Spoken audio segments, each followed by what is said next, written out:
ప్రజలకు వైద్యము అలాగే పేద విద్యార్థులకు ఉచిత విద్య అందించే బాధ్యత నుంచి తప్పుకోవడానికి చంద్రబాబు సర్కారు వేగంగా అడుగులు వేస్తుంది అంటున్నారు.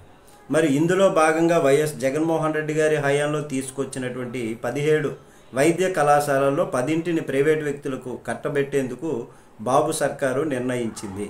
దీనిపైన పౌర సమాజం తీవ్ర వ్యతిరేకతతో ఇప్పుడు ఉంది. అయినప్పటికీ కూడా ప్రభుత్వం ఖాతరు చేయకుండా ముందుకే వెళుతుంది. మరి ప్రజా వ్యతిరేక విధానాలను ప్రశ్నిస్తున్నటువంటి వారి నోళ్లు మూయించేందుకు చంద్రబాబుతో పాటు టీడీపీ నాయకులు దబాయింపునకు దిగారు. అయితే పీపీపీ విధానంలో వైద్య కళాశాలల్ని అభివృద్ధి చేస్తే కలిగే నష్టాలపై ప్రజలకు స్పష్టత ఉంది. కానీ బాబు గారు మాత్రం తన వాళ్లకు ప్రయోజనం కలిగించే క్రమంలో ప్రజల హక్కుల్ని బలిపెడుతున్నారు అనేటటువంటి ఆవేదన ఇప్పుడు ఉంది జనాల్లో.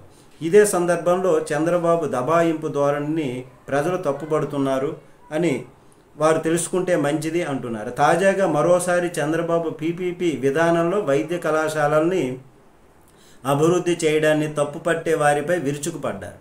గత పాలకులు అనుసరించినటువంటి విధానంతో మెడికల్ కాలేజీలు కట్టడానికి కనీసం 20 ఏళ్ళు పడుతుందని చెప్తున్నారు.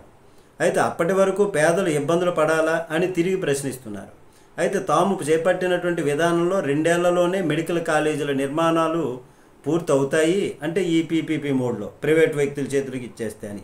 ఒక్కో మెడికల్ కాలేజీ నిర్మాణానికి 500 కోట్లు చెప్పున 17 మెడికల్ కాలేజీలకు 8,500 కోట్లు ఖర్చు అవుతుంది. ఇప్పటికి 7 కాలేజీలను జగన్ హయాంలో పూర్తి చేసినట్టు నిర్మాణం చేశారు. 5 అడ్మిషన్లు కూడా పూర్తయ్యాయి.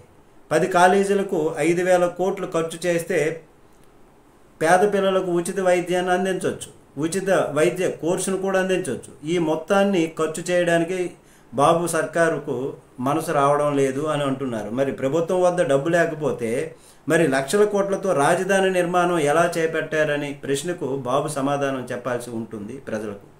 మరి రాజధాని అమరావతిని పీపీపీ విధానంలో అభివృద్ధి చేయలేదు కదా, మరి అది కూడా అభివృద్ధి ఆ విధంగా చేయొచ్చు కదా అని అనుకుంటున్నారు. మరి ప్రభుత్వం వైద్య కళాశాలలకు 5,000 కోట్లు లేదంటూనే రాజధానికి మాత్రం ఎక్కడెక్కడో అప్పులు తెచ్చి లక్షల కోట్లతో 2 ఏళ్లలో పూర్తి చేయాలనే తపనను ప్రజలు జాగ్రత్తగా గమనిస్తున్నారని వాళ్ళు తెలుసుకుంటే మంచిది. ప్రజలకేమీ తెలియదని తమకు గిట్టనటువంటి వాటిపైన దబాయింపుతో నోళ్లు మూయించాలని అనుకోవడం అవివేకం. ఇలాంటి వాటిపై ఎంత తక్కువ మాట్లాడితే పాలకులకు అంత మంచిది. లేదంటే లక్షలాది కోట్లు అప్పులు తెచ్చి అమరావతిని నిర్మిస్తుండడాన్ని పౌర సమాజం ప్రశ్నిస్తూనే ఉంటుంది. ఇది తప్పుబడుతూనే ఉంటుంది. నమస్తే.